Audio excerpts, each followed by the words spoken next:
कैसे हैं आप लोग? आशा करता हूँ ठीक ही होंगे। तो चलिए आज स्टैटिक्स और एनालिटिक्स का पेपर में लेक्चर 2 होने जा रहा है, जिसमें लेक्चर 1 में हम लोग एग्जांपल ऑफ डिस्कार्ड डेटा तक कर चुके थे। ठीक है, आज जो है सो कंटिन्यूअस डेटा करेंगे और ये लेक्चर 2 होगा। तो आप लोग साथ साथ नोट्स भी बनाते जाइए ताकि आप लोगों को कंप्लीट नोट्स भी मिल जाए। तो स्टैटिक्स और एनालिटिक्स का पेपर के अलावा अगर और भी पेपर में आपको इसी तरह क्लासेस चाहिए तो हमारे चैनल को सब्सक्राइब कीजिए, इंजीनियरिंग पाथ एजुकेशन को। ठीक है, तो चलिए बढ़ते हैं कॉन्टिन्यूअस डेटा की ओर। और कॉन्टिन्यूअस डेटा क्या होता है इसको भी बताते चलेंगे साथ में। तो चलिए पहले कॉन्टिन्यूअस डेटा को करते हैं। Continuous data in context represents measurement that can take on any infinite number of value within a given range.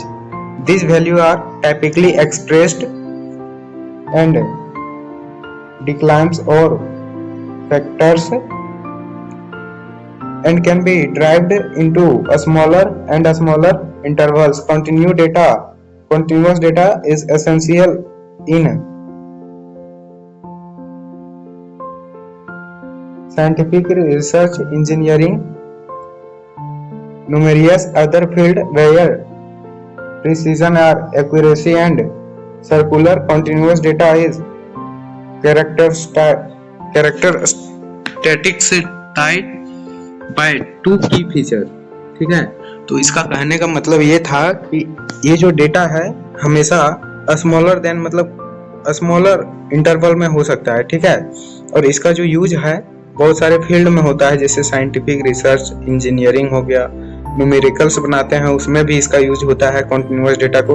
तो इसको जो है सो 2 की फीचर में डिवाइड किया गया है। पहला होता है इनफिनिट पॉसिबल वैल्यूज और दूसरा होता है नो गैप्स डिसकंटिन्यूअस।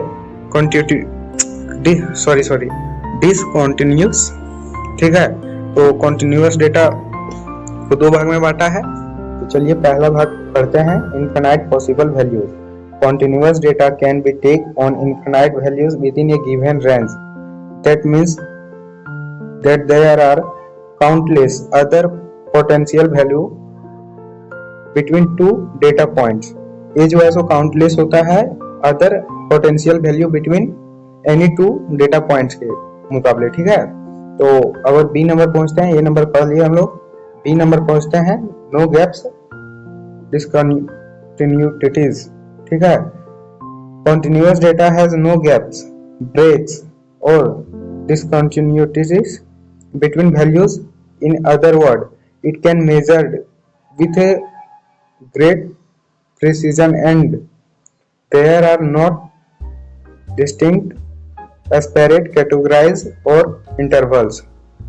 तो हालांकि आप लोग को समझ में आ ही गया होगा। कहीं कहीं जैसा हार्ड वर्ड आ जाता है ना, तो हल्का फुल्का पढ़ने में मिस्टेक होता होगा, उसके लिए सॉरी। तो चलिए अब आगे बढ़ते हैं, एग्जाम्पल के माध्यम से समझ जाइएगा पूरी तरह।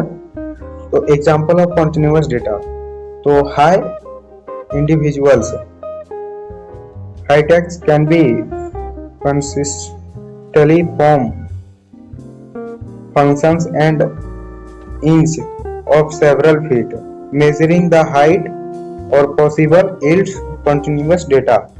ये जो है हाइट और इंडिविजुअल्स को मापने में किया जाता है, जैसे में फ्रैक्शन हो गया, इसका इंच सेवरल फीट हो गया। Measuring is the height of people yields continuous data, इसको इसी को कहा जाता है कंटिन्यूअस डेटा। और टेम्परेचर रीडिंग में भी इसका प्रयोग किया जाता है। तो temperature measurement can include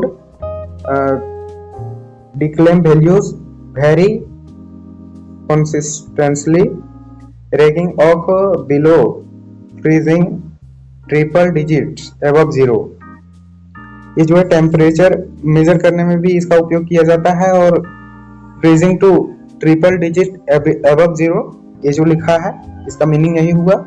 weight of, अब जो सी में उपयोग किया जाता है उसको समझाने जा रहे हैं। तो इन measuring and commerce the weight of product is often measured with precision, resetting continuous data। इसी को कहा जाता है continuous data। ठीक है, अब continuous data को कितने भागों में फिर मतलब कैसे कलेक्शन किया जाता है continuous data को, इसके बारे में पढ़ेंगे। तो data collection, data collection is the process में हर प्रकार के डेटा को जो कलेक्ट किया जाता है विभिन्न विभिन्न माध्यमों द्वारा, उसके बारे में अभी पढ़ने जा रहे हैं। चलिए पढ़ते हैं। Data collection is the process of collecting and invigilating information of data from multiple source, find answer and research problem, answer question, evaluate outcomes, forecast trends and probabilities. It can essential phase in all types of research, analysis, discussion making, including that done the social science, business and healthcare. ये data collection का जो माध्यम है, ये information और data from multiple source, मैंने बहुत सारे माध्यम से डेटा आते हैं। जैसे एग्जांपल के लिए यहाँ दिया है आंसर क्वांटिटीज, इवैल्यूएट और outcomes, forecast, trends and problems, it can essential phase. ये जो ऑल टाइप्स का डेटा है, रिसर्च के माध्यम से, एनालाइज के माध्यम से, डिस्कशन के माध्यम से, इंक्लूडिंग के माध्यम से, और सोशल साइंस में, बिजनेस में, हेल्थ केयर में इसका प्रयोग किया जाता है। Accurate data collection necessary to make informed business discussion, ensure quality assurance and keep research anxiety. ये जो डेटा कलेक्शन का जो एक्यूरेट डेटा कलेक्शन होता है नेसेसरी, वो बिजनेस के लिए, डिस्कशन के लिए, इंश्योर क्वालिटी के लिए, ठीक है। चलिए अब आगे बढ़ते हैं। मेथड्स ऑफ डेटा क्वांटिटीज, इसका जो मेथड है कि डेटा को कलेक्ट करने का क्या क्या मेथड है, वो डेटा कलेक्ट का मेथड अभी पढ़ने जा रहे हैं। तो we can collect data using various data collection methods like, ये हो गया आपका पहला, दूसरा हो गया सर्वे, तीसरा हो गया इंटरव्यूज, चौथा हो गया फोकस ग्रुप डिस्कशन, ठीक है। तो पहला इसी को पढ़ते हैं। चलिए इसको पढ़ते हैं। क्वेस्टोनारिस, ये बार बार जो है ना हल्का ये प्रॉब्लम होता है, इसमें दिक्कत होता है। चलिए क्वेस्टोनारिस पढ़ते हैं। Questionnaires are the type of research instrument used to gather information from individuals or groups of people that typically consist of series or questions designed to elicit a specific response related to the research objectives. Questionnaires can be used in various fields including social science, market research, health care and more. ये जो क्वेस्टोनरियस है, इसका use जो किया जाता है social science, market research और health care और अदर बहुत सारे चीज में इसका उपयोग किया जाता है, और कलेक्ट किया जाता है डेटा को, और वहां जाकर रिसर्च किया जाता है, एनालाइज किया जाता है, लोगों द्वारा देखा जाता है, लोगों द्वारा पूछ पूछ के इंफॉर्मेशन लिया जाता है। क्वेस्टोनराइज। अब की पॉइंट्स ऑफ क्वेस्टोनराइज, इसका पर्पस क्या होता है? Purpose, questionnaires are used to collect data on the wide range of topics such attitude, opinions, behaviour, demographics and preference. They are help research understand patterns, trends and correlations within a population. इसका जो purpose होता है, ये होता है इसका purpose attitudes, opinions, behaviours, demographics, preference, ऐसे ऐसे बहुत सारे टॉपिक हैं। इसका पर्पस होता है कलेक्ट करने के लिए, ताकि जानकारी अदर लोगों के पास पहुंचे। जैसे डेटा रिसर्च होता है ना, तो बहुत सारे लोगों से पूछा जाता है, उस जगह पर जाके रिसर्च किया जाता है कि आखिर में क्या है, ये चीज़ क्या है, कैसे किया जाता है, सारा चीज़। ये सब जो डेटा ना नेट पर आपको उपलब्ध नहीं मिलेगा, आपको खुद से ही खोजना पड़ता है, ठीक है। तो टाइप्स ऑफ क्वेश्चंस, और उसमें ऐड किया जाता है टाइप्स ऑफ क्वेश्चन, कैसे कैसे क्वेश्चन होते हैं।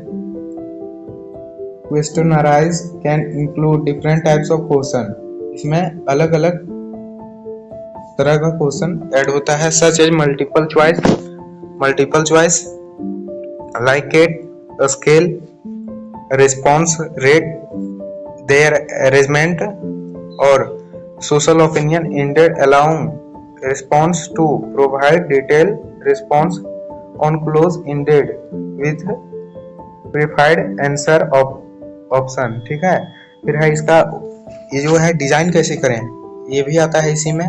तो डिजाइन ये questionnaires involve careful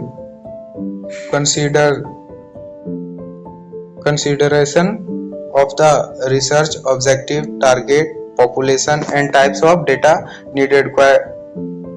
questions should be clear, unbiased, relevant and the research topic।